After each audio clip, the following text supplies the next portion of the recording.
Station, judiciary, বাংলাদেশের defence ফোর্সগুলো, বাংলাদেশের বেসরকারি sector, doctor, engineer, টিওনো, এসটিও, SP, magistrate থেকে শুরু করে এই বাংলাদেশের হাজারো হাজারো ক্ষেত্র রয়েছে, যেই ক্ষেত্রগুলোতে নিজের ক্যারিয়ারকে গঠন করার মধ্য দিয়ে এই সমৃদ্ধ বাংলাদেশটাকে আমরা গড়ে তুলতে পারবো।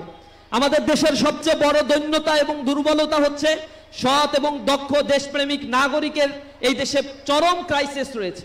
এদেশের মেধার কোনো মূল্যায়ন হয় না। যারা মেধাবী তাদের মেধার মূল্যায়ন না হওয়ার কারণে আমরা দেখছি বুয়েটে পড়াশোনা করে 60% ছাত্র তারা বিদেশে চলে যায়, দেশে আর কখনো তারা ফেরত আসে না। ঢাকা বিশ্ববিদ্যালয়ে পড়ে তাদের মেধার যখন মূল্যায়ন দেওয়া হয় না, তখন তারা ঢাকা বিশ্ববিদ্যালয়ে আর অবস্থান করে না, চলে যায়। অথচ এই বাংলাদেশে স্বাধীনতা উত্তর 54টি বছর আমরা পার করেছি। কিছু বেনিয়াদের হাতে এই দেশটা যখন গিয়েছে, দেশে শুধুমাত্র লুটপাট, লুটতরাজ আর খুন খারাপির রাজত্ব তারা কায়েম করেছে। আমরা বিস্ময়ের সাথে লক্ষ্য করেছি, যখন আওয়ামী ফ্যাসিবাদ বাংলাদেশ থেকে বিদায় নিয়েছে, তখন এই বাংলাদেশ থেকে একটি শ্বেতপত্র ইন্টারিম গভর্নমেন্ট বের করেছে।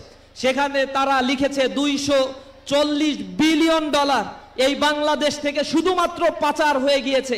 আর এই পাচারের সাথে যারা জড়িত রয়েছে তারা নিঃসন্দেহে কোনো দিন মজুর, কুলি মজুর, রিক্সাওয়ালা অথবা কোনো শ্রমিক নয়। এই টাকা পাচারের সাথে যারা জড়িত তারা বাংলাদেশের শিক্ষা প্রতিষ্ঠানগুলো থেকে উচ্চতর ডিগ্রি ধারণ করা একজন শিক্ষিত মানুষ। কিন্তু কি কারণে এই খেটে খাওয়া মানুষের ট্যাক্সের টাকাগুলো তারা দুর্নীতি করে সম্পদের পাহাড় করেছে, বিদেশে গিয়ে বড় বড় বিল্ডিং তারা তৈরি করেছে, লাক্সারিয়াস লাইফ লিড করছে, পৃথিবীর বিভিন্ন জায়গায় এখনো আলিশান জীবনযাপন তারা করছে। অথচ 9 মাস আগেও এই বাংলাদেশে হাজার হাজার ছাত্র জনতার বুকের উপরে তারা গুলি ছড়ে শহীদ করে দিয়েছিল, তাদের দৃশ্যমান বিচার হয় নাই। এই বাংলাদেশ থেকে তারা টাকা পাচার করে দেদারসে জীবনযাপন করছে। এই সকল নেতাদের শিক্ষার হয়তো কোনো অভাব ছিল না, কিন্তু সুশিক্ষার অনেক বেশি ক্রাইসিস এদের মধ্যে ছিল। শিক্ষিত হয়েছে, তারা দুর্নীতি করেছে, কোটি কোটি টাকা লুটতরাজ করেছে। বাংলাদেশ যখন স্বাধীনতা অর্জন করেছে, এই সমসাময়িক সময়ে স্বাধীনতা অর্জন করেছিল মালয়েশিয়া, সিঙ্গাপুর, হংকং, তাইওয়ান। এই লিটল ড্রাগন ভুক্ত ইকোনমিক্সের দেশগুলোকে যদি আমরা দেখি, তাহলে আমরা দেখব 50-60 বছরের ব্যবধানে এই কান্ট্রিগুলো এখন ডেভেলপড নেশনে পরিণত হয়েছে, উন্নত দেশে পরিণত হয়েছে। তাদের মাথাপিছু আয় 80,000 মার্কিন ডলার, 40,000 মার্কিন ডলার, 90,000 মার্কিন ডলার ছেয়ে গিয়েছে। কিন্তু বাংলাদেশের স্বাধীনতা উত্তর 54 বছর পেরিয়ে গেল, 3,000 মার্কিন ডলার এখনো আমাদের মাথাপিছু আয় আমরা পার করতে পারি নাই। এই বছরের বাজেটে দেখা গিয়েছে 2,820 মার্কিন ডলার আমাদের মাথাপিছু আয় দাঁড়িয়েছে। রিজার্ভের পরিমাণ খুব বেশি ভালো না। অর্থনৈতিক সেক্টরগুলো এখনো ভঙ্গুর অবস্থার, ফ্রাজাইল অবস্থার মধ্যে দিনাতিপাত করছে। এই জায়গায় আমাদের থাকার কথা ছিল না। অথচ বাংলাদেশে এই মুহূর্তে ডেমোগ্রাফিক ডিভিডেন্ড চলছে, যেখানে তরুণদের সংখ্যাই বাংলাদেশে সবচেয়ে বেশি। আগামী 2030 সাল পর্যন্ত বাংলাদেশে এই ডেমোগ্রাফিক ডিভিডেন্ড বা তারুণ্যের এই জাগরণ আরো বেশি চলতে থাকবে। 2030 সালে 70% জনগোষ্ঠী হবে বাংলাদেশের কর্মক্ষম, যাদের বয়স হবে 18 থেকে 60 বা 62 বছর বয়সের মধ্যে। এ বাংলাদেশে ডিপেন্ডেন্ট পিপলের সংখ্যা বা বৃদ্ধ মানুষের সংখ্যা এখন মাত্র 9%। এই তারুণ্যকে কাজে লাগাতে পারলে পৃথিবীর সকল দেশ, চায়নার কথা আপনারা চিন্তা করেন, এই দেশের চায়নার ডেমোগ্রাফিক ডিভিডেন্ড এখন আস্তে আস্তে কমে যাচ্ছে। প্রতি বছর তাদের 80 থেকে 90 লক্ষ করে জনসংখ্যা কমে যাচ্ছে। পৃথিবীর বহু দেশ রয়েছে, অন্তত 56টা দেশ, যেখানে নেগেটিভ পপুলেশন, মাইনাস পপুলেশন, জনসংখ্যা হয় না। কিন্তু বাংলাদেশের জন্য মহান আল্লাহ রব্বুল আলমিনের পক্ষ থেকে এটা একটা বড় নিয়ামত যে বাংলাদেশে এই ছোট্ট একটা ভূখণ্ড আমরা পেয়েছি। কিন্তু আল্লাহ রব্বুল আলমিন আমাদের এখানে যেমনিভাবে ন্যাচারাল রিসোর্স দিয়ে দিয়েছেন, প্রাকৃতিক সম্পদ দিয়েছেন, পাশাপাশি এই জায়গায় আল্লাহ রব্বুল আলমিন আমাদের বিশাল জনগোষ্ঠী দিয়ে দিয়েছেন। এই জনগোষ্ঠীগুলোকে যদি কাজে লাগানো যায়, কারিগরি শিক্ষায় শিক্ষিত করা যায়, মেধাবী জনগোষ্ঠীকে গবেষণা খাতে কাজে লাগানো সম্ভব হয়, তাহলে এই দেশটিও উন্নতির স্বর্ণ শিখরে আরোহণ করতে 5 বছরের বেশি সময় লাগবে না। কোটি কোটি বিলিয়ন ডলার পাচার হয়ে গিয়েছে। এগুলো যদি যুবকদের হাতে দিত, শিক্ষা প্রতিষ্ঠানগুলোতে দিয়ে শিক্ষা প্রতিষ্ঠান ডিজিটালাইজেশন করে দিত।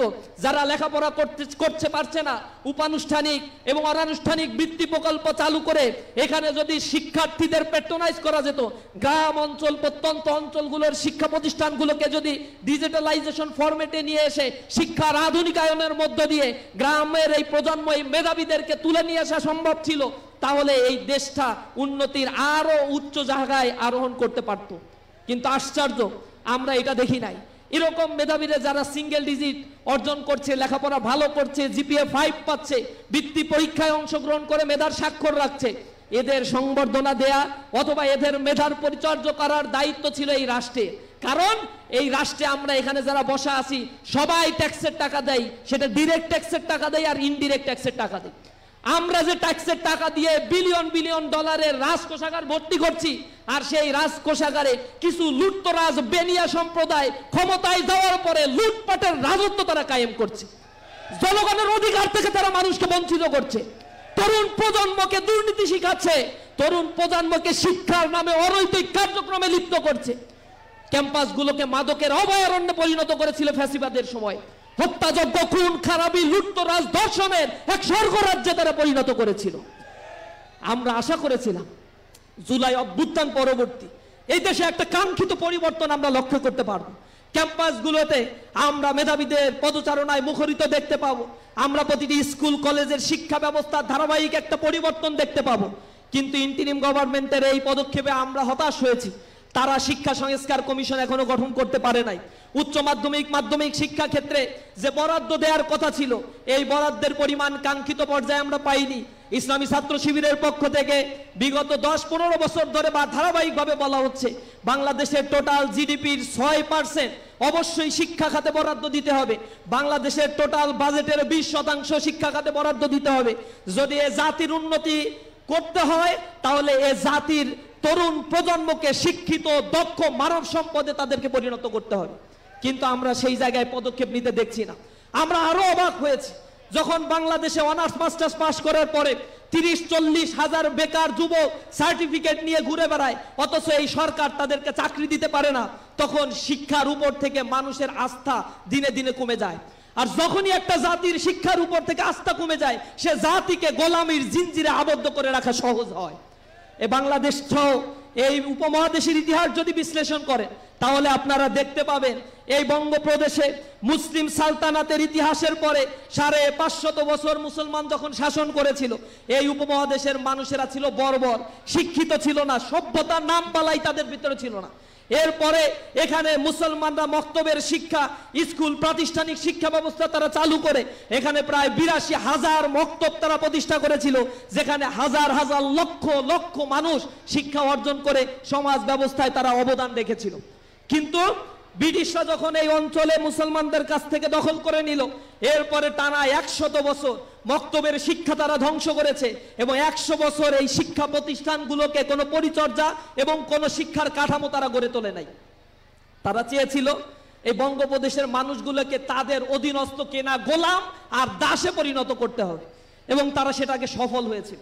1843 সালে তারা যে ম্যাকলে কমিশন গঠন করেছিল, সেই কমিশন গঠন করে যে শিক্ষা ব্যবস্থা আমাদের উপর চাপিয়ে দিয়েছে, সেই শিক্ষা ব্যবস্থার একমাত্র উদ্দেশ্য, তাদের মুখ থেকে তারা ডিক্লেয়ার করেছিল যে আমরা ব্রিটিশদের গোলামি করার জন্য কিছু মানুষ তৈরি করতে চাই, যারা গরনে বলনে হবে বাঙালি, কিন্তু চিন্তায় মন মস্তিষ্কে হবে তারা হচ্ছে একজন ব্রিটিশ। তারা সেটা করতে সক্ষম হয়েছে। আমরা দেখছি লেখাপড়া করে কোনোভাবে একটা চাকরি, চাকর হওয়ার জন্য আমরা পাগল হয়ে যাই, কিন্তু আমাদের পিতামাতা, আমরা নিজেরা উদ্যোক্তা হওয়া, দেশকে গঠন করা, নতুন নতুন আবিষ্কার করা, গবেষণা ক্ষেত্রে বরাদ্দ বৃদ্ধি করা, এই জাতীয় চিন্তা চেতনার মধ্যে আমরা আমাদেরকে নিতে পারি নাই। আর একটা বড় সমস্যা আমাদের শাসক গোষ্ঠী। এই শাসক গোষ্ঠী যেভাবে এদেশের শিক্ষা কারিকুলামকে গড়ে তোলা দরকার ছিল, সব সময় তাবেদারি একটা শিক্ষা ব্যবস্থা দিয়ে ভারতের করদ রাজ্যে পরিণত করার জন্য এক লাঞ্ছিতকর শিক্ষা ব্যবস্থা আমাদের উপর চাপিয়ে দেওয়া হয়েছে। শিক্ষা ব্যবস্থা নিয়ে যখন আমরা কথা বলেছি, আমাদের রাস্তায় রক্ত ঝরেছে, আমার ভাইকে শহীদ করে দেওয়া হয়েছে। মানুষের অধিকারের ব্যাপারে যখন আমরা দারাজ কণ্ঠ দিয়ে রাজপথে প্রতিবাদ গড়ে তুলেছি, তখন আমাদেরকে হত্যা করা হয়েছে, গুম করা হয়েছে। এ দেশ থেকে আমাদেরকে নিষিদ্ধ করে তারা মনে করেছিল তাদের অধীনস্থ একটা গোলামির জিনজিরে এ দেশের মানুষকে তারা আবদ্ধ করতে পারবে। কিন্তু মানুষ জেগে উঠেছে, তাদের গোলামির জিনজেরে আবদ্ধ না হয়ে বাংলাদেশ থেকে তাদেরকে বিতাড়িত করেছে। এটা লজ্জাস্কর একটা পতন হয়েছে। আর এই পতন কোনো বৃদ্ধ মানুষের দ্বারা হয় নাই। এই পতনের নেতৃত্ব দিয়েছে তরুণ ছাত্র যুবকেরা, যাদের ডাকে সাড়া দিয়ে এদেশের আপামর জনতা রাস্তায় নেমে এসে এক গণ বিপ্লব, এক গণ বিস্ফোরণ ঘটিয়ে এদেশের প্রধানমন্ত্রী, রাষ্ট্রের সর্বোচ্চ ব্যক্তি থেকে শুরু করে ইউনিয়ন পর্যায়ে এবং আপনারা দেখবেন বাইতুল মোকাররমের একজন ইমাম পর্যন্ত এদেশে থাকা নিরাপত্তা মনে করছে না, করে নাই। কারণ তারা যে অপকর্মগুলো করেছে তাতে তাদের মুখ নাই এই বাংলাদেশের মানুষের কাছে, আর তারা থাকবে। তাদেরকে বিতাড়িত করা হয়েছে। এমন একটা দেশ আমরা তো চাই নাই। এই দেশের মানুষগুলো এদেশের মাটিকে ভালোবাসে না। ইসলামী ছাত্র শিবির তার জনগোষ্ঠীকে শিখায় একটি সমৃদ্ধ বাংলাদেশকে আমরা যদি গড়ে তুলতে চাই তাহলে সৎ, দক্ষ এবং দেশপ্রেমিক নাগরিক তৈরি করতে হবে, যেই মানুষগুলো মানুষের সুখে দুঃখে তাদের পাশে গিয়ে দাঁড়াবে, মানুষের মতো মানুষ হবে। আমরা একটা কবিতা ছোটবেলায় পড়েছিলাম, আপনারাও পড়েছেন, আমাদের দেশে হবে সেই ছেলে কবে, কথায় না বড় হয়ে কাজে বড় হবে, মুখে হাসি বুকে বল তেজে ভরা মন, মানুষ হইতে হবে এই যার পর। এই মানুষ হওয়ার ক্রাইসিসটা আজ থেকে আরো শত শত বছর আগের ঘটনা। মানুষের মতো মানুষ হচ্ছি না, আমরা পশুতে পরিণত হয়ে যাচ্ছি। জনসংখ্যা আমাদের দেশে বাড়ছে, মনুষ্যত্ববিহীন কিছু জনগোষ্ঠী আমরা তৈরি করতে পারছি। শিক্ষায় শিক্ষিত হচ্ছে, সুশিক্ষায় শিক্ষিত হচ্ছে না, ইথিক্স নাই, মোরালিটি নাই। এ কারণে শিক্ষা ব্যবস্থায় আমরা দেখছি শিক্ষা প্রতিষ্ঠানগুলোতে আমাদের বোনেরা নিরাপত্তার সাথে শিক্ষা ব্যবস্থায় থাকতে পারছে না। স্বয়ং বিশ্ববিদ্যালয়ে প্রধান যিনি থাকেন অথবা শিক্ষক যিনি থাকেন তাদের দ্বারা এদেশের নারীরা লাঞ্ছিত হচ্ছে। আমরা আরো আশ্চর্য হয়েছি আমরা যখন দেখেছি এই দেশের শিক্ষা প্রতিষ্ঠানগুলোতে ছাত্ররা যখন ভিন্ন মতের চর্চাগুলো করে তখন তাদেরকে পিটিয়ে পিটিয়ে হত্যা করা হয়েছে। আবরারের মতো মেধাবী শিক্ষার্থীকে তারা রাতের বেলায় পিটিয়ে হত্যা করে এ দেশে এক কলঙ্কজনক অধ্যায় তারা রচনা করেছিল। আমরা ভালো মানুষ দেখতে পাইনি।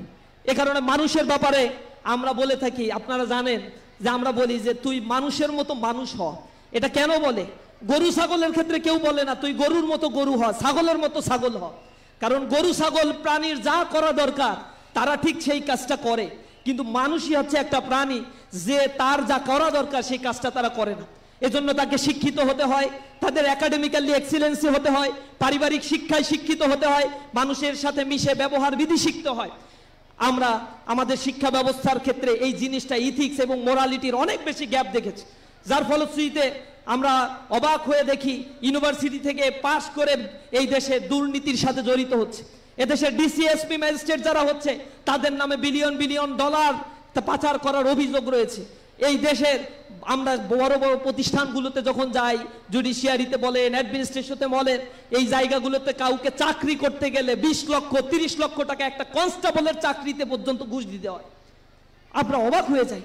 লেখাপড়া করে এদেশের জন্য মানুষেরা চাকরি করবে, সার্ভিস দিবে, তাকে ঢোকার আগেই যদি দুর্নীতিগ্রস্ত অবস্থায় তাকে ঢুকতে হয় তাহলে এই সার্ভিসে ঢোকার পরে তো সে ওই দুর্নীতিটা করবেই। সুতরাং এই বাংলাদেশে যারা চাকরি করে তাদের একমাত্র ধান্দা আর চিন্তা ভাবনাই থাকে আমি যে 20 লাখ দিয়ে ঢুকছি এই 20 লাখ কিভাবে আগে উসুল করব। ওই উসুল করার চিন্তা ভাবনা থেকে তার নৈতিকতা এবং মেধাকে তারা বিপর্যস্ত করে ফেলে। এরপরে তারা বলে ঘুষ খাবো নাকি ঘাস খাবো, ঘুষ না খাইলে তুমি কি আমারে টাকা দিবা এসে, আমি আলিশান ভাবে চলবো কিভাবে, এত লেখাপড়া করছি এত খরচ করছি। মোরালিটি তারা বিসর্জন দিয়ে ফেলে। প্রিয় উপস্থিতি বন্ধুরা, তোমরা আজকে যারা এখানে রয়েছো, আগামী দিনে তোমরা এই বাংলাদেশের ভবিষ্যৎ। তোমরা যদি এই বাংলাদেশকে গড়ে তুলতে চাও মেধা নৈতিকতার এক মেলবন্ধনে এই সমাজ ব্যবস্থাকে গড়ার এক তীব্র সংকল্প বুকে ধারণ করে তোমাদেরকে চলতে হবে। সেটা যদি তোমরা না পারো তাহলে মনে রাখো জীবনে অনেক বড় হয়ে হয়তো অনেক টাকা ইনকাম করতে পারবা, কিন্তু যে টাকা দিয়ে যে সম্পদ তুমি গড়ে তুলবা, যে পোশাক তুমি পরবা, এইগুলো পোশাক নয়, এগুলো ঘাম ঝরানো মানুষের ঘৃণা আর সেই মৃত মানুষগুলোর রক্তের সাথে বেইমানি করা ছাড়া আর কিছুই না। আমরা তোমাদের কাছে আহ্বান জানাই সুন্দর একটি বাংলাদেশ গড়ার জন্য আজ থেকে লাল সবুজের এই বাংলাদেশের সার্বভৌমত্বকে আমরা ওন করব। ইসলামী ছাত্র শিবির তার প্রতিষ্ঠা লগ্ন থেকে এ দেশকে গড়ে তোলার জন্য এক একজন তরুণ যুবককে তৈরি করেছে, যাদের ব্যাপারে ব্লেম দেওয়া হয় টাকনুগিরার উপরে প্যান্ট পরে এটা হচ্ছে শিবির করে, 5 ওয়াক্ত নামাজ পড়ে এটা হচ্ছে শিবির করে, হক কথা বলে এটা হচ্ছে শিবির করে, ঘুষ খায় না এটা হচ্ছে ছাত্র শিবির করে, দুর্নীতি করে না এটা হচ্ছে ছাত্র শিবির করত। বিগত সময় এইভাবে ট্যাগ দিয়ে দিয়ে প্রত্যেকটা সেক্টর থেকে সব সৎ অফিসারগুলোকে অপসারণ করা হয়েছে। এটা একটা ব্র্যান্ড হয়ে গিয়েছে। দুর্নীতি করবে না, সুদ খাবে না, ঘুষ খাবে না, জেনা করবে না, ব্যভিচার করবে না, পরিবারের পিতামাতার প্রতি সম্মান প্রদর্শন করবে, আত্মীয় স্বজনের হক আদায় করবে, তাহলে এই মানুষগুলো ইসলামী ছাত্র শিবির করে। হ্যাঁ, আমরাও বলি আমাদের কার্যক্রমটাই হচ্ছে এইটা। আমাদেরকে অনেকে বলে তোমরা তো রাজনীতি করো, তোমাদের এইখানে ছাত্রদের দিলে সমস্যায় পড়ে যাব। আমরা বলি আমাদের এটা রাজনীতি যদি মনে করেন, রাসূল করিম সাল্লাল্লাহু আলাইহি ওয়াসাল্লাম তো এই কাজই করতে। We call you the rules of Islam, the way of Islam, the guidance of Islam. If this means politics to you, then this is our politics. Absolutely, this is our politics. We call you the essential rules of Islam, and Islam is complete and comprehensive code of life. If you acquire the exceptional rules of Islam, you will get success in your life. আপনারা যদি জীবন বিধান হিসেবে ইসলামকে গ্রহণ করে নিতে পারেন, এই সমাজ ব্যবস্থায় শান্তি প্রতিষ্ঠা হবে। ইসলামী ছাত্র শিবির প্রতিটি ছাত্রের কর্ণকুহরে ডেকে ডেকে তাদেরকে মুয়াজ্জিনের মতো বলে, জীবনকে যদি গড়ে তুলতে চাও তাহলে এই সমাজ ব্যবস্থায় এই নোংরামির অক্টোপাস থেকে নিজেকে হেফাজত করার জন্য ইসলামী ছাত্র শিবিরের কোনো বিকল্প নাই। ইসলামী ছাত্র শিবির তার ছাত্রদেরকে শিখায় রাতের অন্ধকারে তাহাজ্জুদের নামাজ পড়ে আমরা একটা প্রোগ্রাম করি, সভ্যদারি প্রোগ্রাম। সেখানে আমরা বলি তুমি হাত উত্তোলন করে আল্লাহ রাব্বুল আলামিনের কাছে তোমার মায়ের জন্য, বাবার জন্য দোয়া করে বলবা, রব্বির হামহুমা কামা রব্বায়ানি সাগীরা। হে আল্লাহ, আমার পিতামাতাকে তুমি ঠিক তেমনি ভাবে লালন পালন করো, দেখে শুনে রাখো যেমনি ভাবে তারা ছোটবেলায় আমাকে লালন পালন করেছে। আমরা পিতামাতার ব্যাপারে সহনশীলতা শিক্ষা দেই। রাতের বেলায় যখন সে চোখের পানি ফেলে তার সমাজের জন্য, রাষ্ট্রের জন্য, ব্যক্তির জন্য আল্লাহর কাছে দোয়া করে, সেই মানুষ আমরা ইসলামী ছাত্র শিবির তৈরি করি। একটা ছাত্র ইসলামী ছাত্র শিবির করার ফলে সে কোনো অপকর্মে, অন্যায়, অশ্লীল কাজের মধ্যে লিপ্ত হতে পারে না। ইসলামী ছাত্র শিবির প্রতিটি ছাত্রকে হেরার আলোকে আলোকিত করার জন্য, কোরআন এবং সুন্নাহের আলোকে তার জীবনকে গড়ে তোলার জন্য কাজ করে। ইসলামী ছাত্র শিবির এই দেশ গঠন করার জন্য, এ দেশের দুর্নীতিগ্রস্ত শিক্ষা ব্যবস্থা, দুর্নীতিগ্রস্ত মানব সম্পদকে এখানে শিক্ষিত করে একটি সুন্দর সমাজ গড়ার জন্য তাদেরকে তৈরি করে ফেলে। প্রিয় উপস্থিতি, আজকে এই মেধাবীদের যে মিলন মেলা এখানে হয়েছে, আমি বিশ্বাস করি এই বাউফল এলাকাকে গড়ে তোলার জন্য আপনারা যেভাবে নিজেদেরকে তৈরি করছেন, অনেক সীমাবদ্ধতা থাকলেও নিজেকে যদি নিজেরা গড়ে তুলতে পারি তাহলে ইনশাল্লাহ সফলতা আসবে। এটা ইসলামের মানে কোর একটি বিধান, মানজাদ্দা ওয়াজাদা, যে ব্যক্তি চেষ্টা করে তাকে দেয়া হয়। এজন্য অদম্য স্পৃহা নিজের মধ্যে লালন করতে হবে। আমি প্রায় একটা গল্প বলি। একবার সক্রেটিস একটা প্রোগ্রামে বক্তব্য রাখছে, এরকম একটা মেধাবীদের এক সম্মেলনে বক্তব্য রাখছে। বক্তব্য রাখার পরে একটা ছেলে তার বক্তব্যে উদ্ভাসিত, খুব চমৎকৃত হয়ে সে বক্তব্য শেষে সক্রেটিসের সাথে গিয়ে দেখা করছে। দেখা করে বলছে, uncle, can you tell me how can I acquire success in my life? আমি আমার জীবনে কিভাবে সফলতা অর্জন করতে পারি, আমাকে কি আপনি বলতে পারেন? তখন সক্রেটিস তাকে কোনো কথা না বলে সে বলেছিল যে তুমি পরের দিন নদীর পাশে আমার সাথে বিকেল বেলা দেখা করবা, তোমার জন্য আমি ওয়েট করব, সেখানে আমি তোমাকে বলবো জীবনে কিভাবে সফলতা অর্জন করতে হয়। তো ছেলেটি সক্রেটিসের সাথে দেখা করার জন্য ইনটিন করে, বাবরি কাটা চুল, ফর্সা চেহারা, সে ইনটিন করে চলে গেছে নদীর পারে। সক্রেটিস তার আগে সেখানে গিয়ে বসে আছে, দাঁড়ায় আছে। সক্রেটিসের সাথে যখন ছেলেটার দেখা হলো, সক্রেটিস কোনো কথাবার্তা না বলে ছেলের ঘাড়ে হাত দিল। ঘাড়ে হাত দিয়ে হাঁটতে হাঁটতে হাঁটতে হাঁটতে নদীর ভিতরে হাঁটা শুরু করলো। ছেলেটা তো অবাক হয়ে গেল, কোনো কথা বলছে না, নদীর ভিতরে নিয়ে যাচ্ছে। ছেলেটা আবার চিন্তা করলো সম্ভবত আমার পা একটু ঠান্ডা করে মাথায় আমাকে কিছু হয়তো পরামর্শ দিবে, কিন্তু কোনো কথা নাই। বুক সমান পানির মধ্যে যখন চলে গেল দুইজন, সক্রেটিস হঠাৎ করে সেই ছেলেটার পেছনের বাবরি কাটা চুল ধরে পানির মধ্যে চুবাই ধরলো তাকে। এখন পানির ভিতরে সুপনি খাওয়ার পরে সে তো নিঃশ্বাস নিতে পারছে না। সে যত উপরের দিকে ওঠার চেষ্টা করে তাকে পানির মধ্যে তত চুবাই ধরা হয়। একটা পর্যায়ে সে হাঁসফাঁস করছে, যখন নিঃশ্বাস নিতে পারছে না, উপরে ওঠার চেষ্টা করছে। সক্রেটিস দেখলো আর কিছু সময় যাতে যদি তাকে রাখি তাহলে তার সাবলীলা সাঙ্গ মারা যেতে পারে। এরপরে তাকে উঠালো। উঠানোর পরে ছেলেটা হাঁপাচ্ছে, প্রচুর পরিমাণে হাঁপাচ্ছে। তখন সক্রেটিস তাকে বলল, বাবা তুমি পানির মধ্যে এতক্ষণ পর্যন্ত আকুলভাবে কি প্রার্থনা করছিলে? তখন ছেলেটি বলল, আঙ্কেল আমি বাতাস চাচ্ছিলাম, বাতাস বাতাস। সক্রেটিস তাকে বলল যে তোমাকে যদি বাতাস না দিয়ে অনেক সোনা দানা দেয়া হতো? বুঝছে, না না না, সোনা দানা দিয়ে কি করবো, আমি তো না বাঁচলে সোনা দানা দিয়ে কি করবো? তখন সক্রেটিস তাকে বলছে, বাবা সফলতার কোনো রহস্য নাই, তুমি যে জিনিসটা চাও সেই জিনিসটা যদি ঠিক এইভাবেই চাও তাহলেই তুমি তোমার জীবনে সফলতা অর্জন করতে পারবা। সুতরাং আমরা এখানে যারা এখানে বসে আছি, এই মেধাবী শিক্ষার্থীদের একটা আইকনিক টার্গেট ঠিক করতে হবে। টার্গেট এমন যেন না হয় সকালে এক টার্গেট, দুপুরে আর এক টার্গেট, রাত্রি এক টার্গেট, ঘুমানোর সময় আর এক টার্গেট। সকালে দেখলাম এসপি হইতে ভালো লাগে, হ্যাঁ পুলিশের চাকরি করব। দুপুরের বেলায় যে না এসপি তো অনেক পড়াশোনা, ওটার চাইতে ডাক্তার হওয়া ভালো। ডাক্তারের যখন বায়োলজি বই খুলে বসে তখন দেখেন মাজা ভন ভন ভন ভন করে, না না ইঞ্জিনিয়ার হব। এবার ম্যাথ কষ্টে বসলেন, দেখেন ম্যাথের আর ইকুয়েশন মিলে না, তখন বলে না এই হায়ার ম্যাথ দিয়ে আমার হবে না, তাহলে এর বাইরে গিয়ে কিছু একটা হইলেই হয়। এখন স্বপ্ন যদি দিনে দিনে এইভাবে পাল্টাইতে থাকে তাহলে জীবনে সফলতা অর্জন করা যায় না। নেপোলিয়ান বোনাপার্টের ইতিহাস আপনারা পড়েছেন, তাকে ফরাসি বিপ্লবের শিশু বলা হয়।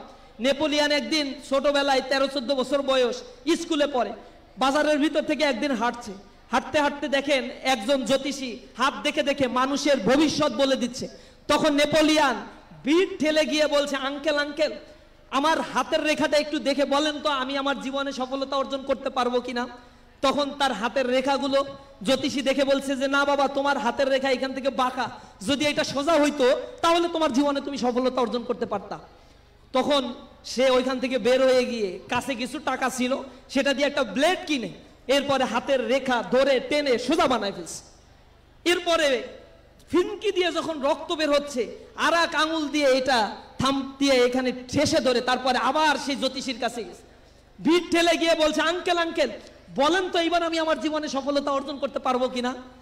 তখন জ্যোতিষী তার এই দৃশ্য দেখে অবাক নয়নে তাকিয়ে বলছে যে বাবা, জীবনে তুমি সফল, তোমার রেখা তোমাকে করবে কিনা আমি জানি না, তোমার ভিতরে যে অদম্য স্পৃহা আমি দেখেছি, নিঃসন্দেহে তুমি তোমার জীবনে সফলতা অর্জন করতে পারবা।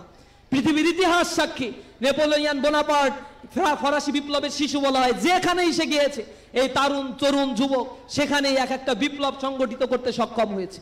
তারেক বিন জিয়াদের ইতিহাস আমাদের জানা আছে, সালাউদ্দিন আইয়ুবীর ইতিহাস আমাদের জানা আছে, মুসা বিন নুসাইরের ইতিহাস আমাদের জানা রয়েছে। এই বীর বিপ্লবীরা যে টার্গেট নিয়েছে সেই টার্গেটে পৌঁছানোর জন্য চরম অধ্যবসায়, ধৈর্য, সহিষ্ণুতা, সহনশীলতা তারা প্রদর্শন করেছিল। সেটা আজকে যারা এখানে মেধাবীরা বসে আছো, স্কুল কলেজে যে রেজাল্টগুলো তোমরা করছো, মর্নিং শোজ দ্য ডে, আজকের এই সময়গুলো বলে দিবে তোমার ভবিষ্যৎ আসলেই কোন দিকে যাচ্ছে। সুতরাং তোমাকে এখন থেকে চেষ্টা করতে হবে।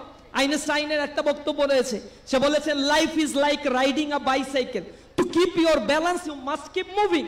জীবনটা হচ্ছে একটা বাইসাইকেলের মতো, যদি তুমি সেই বাইসাইকেলের ব্যালেন্স ঠিক রাখতে চাও, ইউ মাস্ট কিপ মুভিং, তাহলে তোমাকে অবশ্যই বাইসাইকেলের প্যাডেলটি ঘোরাতে হবে।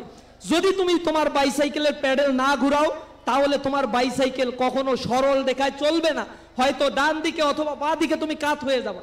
তোমার জীবনের এই চলার পথেও অনেক প্রতিকূলতা, অর্থনৈতিক অভাব, সকালে খাইতে পারি না, দুপুরে খেতে পারি না, বাবা রিক্সা চালাচ্ছে, কাজ নাই, অনেক কষ্ট হচ্ছে, আমাকে এখন চলে যেতে হবে, পরীক্ষা কালকে, আজকে ধান তোলার সময়, কত প্রতিকূলতা আর প্রতিবন্ধকতা। কিন্তু তুমি বিশ্বাস করো এই প্রতিকূলতা এবং সীমাবদ্ধতা কোনো মানুষকে ছোট করে না। তার ভিতরে যদি অদম্য স্পৃহা থাকে সে তার লক্ষ্যপানে পৌঁছাতে পারে। শুধুমাত্র প্রয়োজন খেয়ে থাকি আর না খেয়ে থাকি, জীবনে আমার লক্ষ্য যেটা স্থির করেছি সে লক্ষ্য আমাকে অর্জন করতেই হবে। পারবো তো ইনশাআল্লাহ। আজকে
আজকে পরিবারের অভিভাবকরা হন্যে হয়ে গিয়ে মাদকাসক্ত স্কুলে ভালো রেজাল্ট,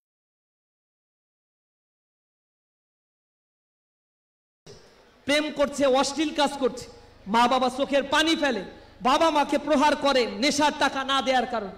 গাজীপুরে আপনারা দেখেছেন, ঢাকার বিভিন্ন জায়গায় কুপিয়ে কুপিয়ে বাপ সন্তানকে হত্যা করছে, আর সন্তান মা বাবাকে গুলি করে ঐশীর মতো মেয়েরও জন্ম হচ্ছে, যে উচ্চ শিক্ষিত, যারা ভালো ভালো শিক্ষা প্রতিষ্ঠানে পড়েছে, কিন্তু নেশার টাকা তার বাবা তার মেয়েকে দিতে না পারার কারণে সেই মেয়ে তার বাবা মাকে হত্যা করেছে, জবাই করেছে। এত বিভৎস ঘটনাগুলো এই সমাজ ব্যবস্থায় ঘটছে, যেটা আমাদের জন্য লাঞ্ছনাদায়ক, কষ্টকর একটা বিষয়। কারণ আমাদের দেশের শিক্ষা আমাদের মানুষদেরকে সেভাবে গড়ে তুলতে ব্যর্থ হয়েছে, যার ফলে আমাদের নৈতিকতার দরকার। ইসলামী ছাত্র শিবির, এ কারণে আমরা বলি আমরা একটা institution. Islami Chhatra Shibir is not only a so called student organisation, but it's completely an institution. ইনস্টিটিউশনে আসলে ইন্টিগ্রিটি, মোরালিটি, সিনসিয়ারিটি, এই জিনিসগুলো ইসলামী ছাত্র শিবির তোমাদেরকে শিক্ষা দিবে। ইসলামী ছাত্র শিবিরের যে ভাইয়েরা আজকে বিদায় নিয়েছে, কর্মক্ষেত্রে রয়েছে, রাজনীতির অংশগ্রহণ করেছে, এই মানুষগুলো দক্ষতার সাথে তাদের নিজ নিজ জায়গায় তারা সক্ষমতার পরিচয় দিচ্ছে। আজকে আপনারা এখানে এই আয়োজনের প্রধান অতিথি যিনি রয়েছেন, অত্র এলাকার কৃতি সন্তান বাউফলের নাম আমরা চিনেছি শফিকুল ইসলাম মাসুদ ভাইয়ের কারণে। শফিকুল ইসলাম মাসুদ ভাই যে কর্মগুলো করে আজকে সারা পৃথিবীর মাঝে তিনি পরিচিত হচ্ছেন, সারা পৃথিবীকে আমাদেরকেও কর্মের মাধ্যমে চিনিয়ে দিতে হবে। আমরা কোনো নির্ধারিত সীমাবদ্ধতার জন্য জন্মগ্রহণ করি না, আমাদের জন্ম হয়েছে পৃথিবীকে পরিবর্তন করে দেওয়ার জন্য। এই কারণে আমাদেরকে সংকল্প নিতে হবে। কবি নজরুল যেমন অনেক আগেই বলেছিল যে থাকবো না কো বদ্ধ ঘরে, দেখবো এবার জগৎটাকে কেমন করে ঘুরছে মানুষ যুগান্তরের ঘূর্ণি পাকে, দেশ হতে দেশে দেশান্তরে ছুটছে তারা কেমন করে, এই দেশ হতে দেশ দেশান্তরে আমরা ছুটতে চাই। তিনি বলেছিলেন বিশ্বটাকে দেখবো আমি আপন হাতের মুঠোয় পুরে। সে যখন এই কথা বলেছিল তখন ইন্টারনেট আবিষ্কার হয় নাই, কিন্তু তার স্বপ্ন বাস্তবায়ন হয়েছে। আজকে গ্লোবাল ভিলেজে পরিণত হয়েছে, টোটাল ইউনিভার্স আজকে পৃথিবীর এই জায়গাটা তিনি ভিলেজে পরিণত হয়েছে। পৃথিবীর ইনফরমেশন হাবগুলো আমাদের জন্য উন্মুক্ত হয়েছে, আর্টিফিশিয়াল ইন্টেলিজেন্স এসেছে, লেবার ইকোনমি কনভার্ট হয়ে ক্যাপিটাল ইকোনমিতে চলে গিয়েছে। এরকম সময় দক্ষ মানব সম্পদ হয়ে গড়ে ওঠার কোনো বিকল্প নাই। ইসলামী ছাত্র শিবির তোমাদের জীবনের পরতে পরতে দেশে এবং বিদেশে উচ্চশিক্ষার ক্ষেত্রে সর্বক্ষেত্রে তোমাদের সহযোগিতা করার জন্য ইসলামী ছাত্র শিবির কল্যাণমুখী কার্যক্রমগুলো রেখেছে। সুতরাং তোমাদেরকে এই আঙিনায় আমরা স্বাগত জানাচ্ছি। তোমাদের সুন্দর ভবিষ্যতের কথা আমরা আল্লাহ রাব্বুল আলামিনের কাছে দোয়া করছি। ইসলামী ছাত্র শিবিরের জন্য তোমাদের কাছে দোয়া চাচ্ছি। আজকের এই প্রোগ্রামের যারা আয়োজন করেছেন, আয়োজক মণ্ডলী যারা অক্লান্ত পরিশ্রম করেছেন, ইসলামী ছাত্র শিবিরের বিভিন্ন স্তরের দায়িত্বশীল বৃন্দ সামগ্রিকভাবে পরামর্শ দিয়ে এই প্রোগ্রামকে এত সুন্দর সাফল্যমণ্ডিত করেছেন, বাংলাদেশ জামাত ইসলামী দায়িত্বশীল বৃন্দ, বিশেষ করে আজকের প্রোগ্রামের যিনি প্রধান অতিথি ডক্টর শফিকুল ইসলাম মাসুদ ভাই, সামগ্রিক পরিকল্পনা এবং তত্ত্বাবধানে থেকে রাত দিন পরিশ্রম করে এই প্রোগ্রামকে যিনি সফল করেছেন, আল্লাহ রাব্বুল আলামিনের কাছে তাদের সবার জন্য দোয়া করি এই প্রোগ্রামের মধ্য দিয়ে যেন নিজেদেরকে একটা বার্তা নিয়ে আমরা যেতে পারি।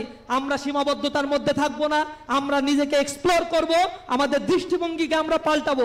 পৃথিবীকে যদি পাল্টাতে হয় ঘুমিয়ে ঘুমিয়ে পাল্টানো সম্ভব নয়। যদি স্বপ্ন দেখি জেগে জেগে স্বপ্ন দেখতে হবে, এবং অবশ্যই মানুষ যদি কোনো চিন্তা করে থাকে আল্লাহ রাব্বুল আলামিন তাকে বরকত দেয়। নিঃসন্দেহে আল্লাহর কাছে আমাদেরকে সহযোগিতা চাইতে হবে, আল্লাহ রাব্বুল আলামিন আমাদেরকে পুরস্কৃত করবেন। সবাইকে অসংখ্য ধন্যবাদ, মোবারকবাদ জানিয়ে আমার কথা শেষ করছি। হাযা মা ইনদি ওয়া ইলমু ইনদাল্লাহ আলাইহি তাওয়াক্কালতু ওয়া ইলাইহি উনীব। আসসালামু আলাইকুম ওয়া রাহমাতুল্লাহি ওয়া বারাকাতুহু।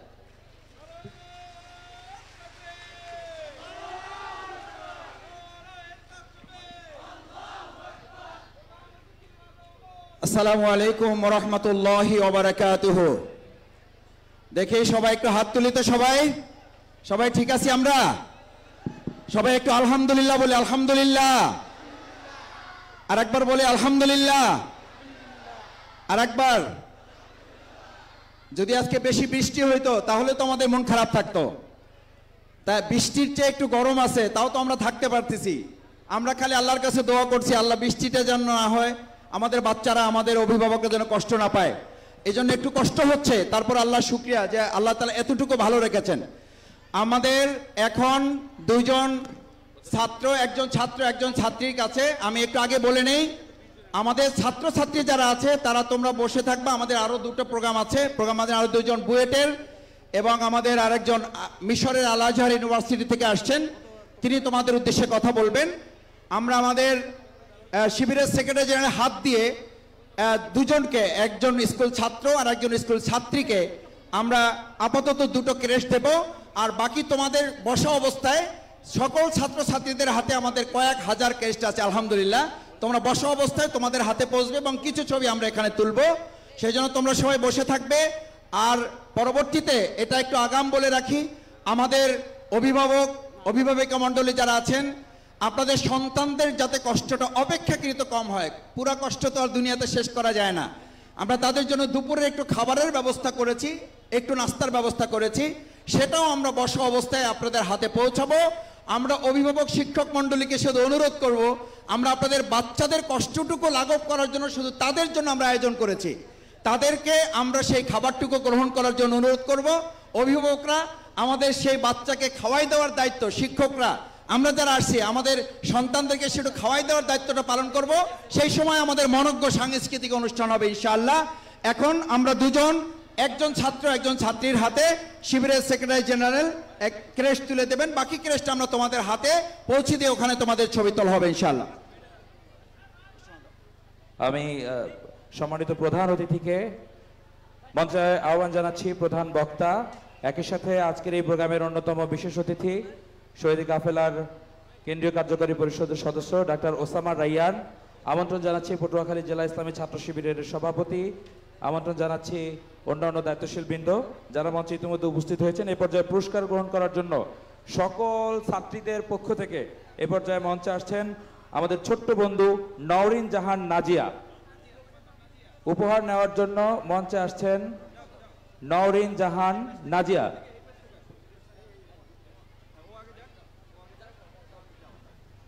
নওরিন জাহান নাজিয়া বিলবিলাস সরকারি প্রাথমিক বিদ্যালয়ের কাছ থেকে 97 নং বিলবিলাস সরকারি প্রাথমিক বিদ্যালয়ের পঞ্চম শ্রেণীর এক রোলধারী নওরিন জাহান নাজিয়া পুরস্কার গ্রহণ করছেন আজকের প্রোগ্রামের প্রধান বক্তা ইসলামী ছাত্র শিবিরের সেক্রেটারি জেনারেল নুরুল ইসলাম সাদ্দাম ভাইয়ের কাছ থেকে।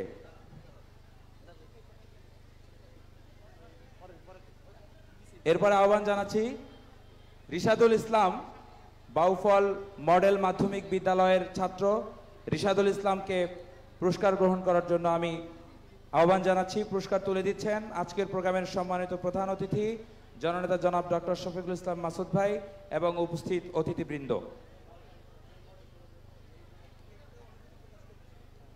তোমার একটু অনুভূতি শুনি, পুরস্কার পেয়ে আজকের প্রোগ্রামে এসে তোমার কাছে কেমন লাগছে একটু বলো। আমার নাম রিশাদুল ইসলাম, আমি বাউফল সরকারি মডেল মাধ্যমিক বিদ্যালয়ের অষ্টম শ্রেণীর একজন ছাত্র। আমার রোল নম্বর 1। এত সুন্দর একটা আয়োজন করার জন্য আমি ইসলামী ছাত্র শিবির ও মাসুদ ভাইকে ধন্যবাদ জানাই। আমি চাই ভবিষ্যতে আরো এরকম সুন্দর আয়োজন করা হোক। অসাধারণ। আমরা একটু নওরিনের কথা শুনি। নওরিন, তোমার কাছে কেমন লাগছে আজকের এখানে এসে? অনেক ভালো। বাংলাদেশ ছাত্র শিবির এই আয়োজন আমার অনেক ভালো লেগেছে। এই আয়োজনের জন্য মাসুদ ভাইকে আমার অনেক ধন্যবাদ। অসাধারণ। আমরা আত্মবিশ্বাসী হতে চাই, এই শিশুরাই আগামীর বাউফলের নেতৃত্ব দেবে ইনশাআল্লাহ। ইনশাআল্লাহ। সম্মানিত উপস্থিতি, আমরা আবার ফিরবো প্রোগ্রামের মূল এজেন্ডায়। আচ্ছা, আলোচনা তো অনেক হলো, এবার একটু অভিনয় হলে কেমন হয়? আপনারা কি জানেন আমাদের আজকের সাংস্কৃতিক সন্ধ্যা আছে? জানেন তো? আজকে সন্ধ্যায় দেশের সেরা সেরা শিল্পীরা আসবেন, ইতিমধ্যে ওনারা চলে এসেছেন। ছোট্ট একটু ডেমো দেব, ছোট্ট একটু ডেমো দেই। সন্ধ্যা সাংস্কৃতিক অনুষ্ঠান কেমন হবে তার একটা ছোট্ট ডেমো নিয়ে এ পর্যায়ে মঞ্চে আহ্বান জানাচ্ছি বাংলাদেশের আলোচিত বিখ্যাত অভিনেতা সঙ্গীত শিল্পী আমাদের সবার প্রিয় কবির বিন সামাদ ভাই ও তার টিম। মঞ্চে আসছেন কবির বিন সামাদ ভাই ও তার টিম, তাদের জন্য একটা তালি হয়ে যাক।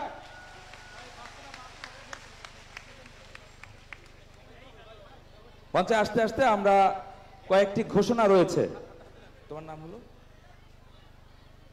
আমাদের ছোট্ট বন্ধু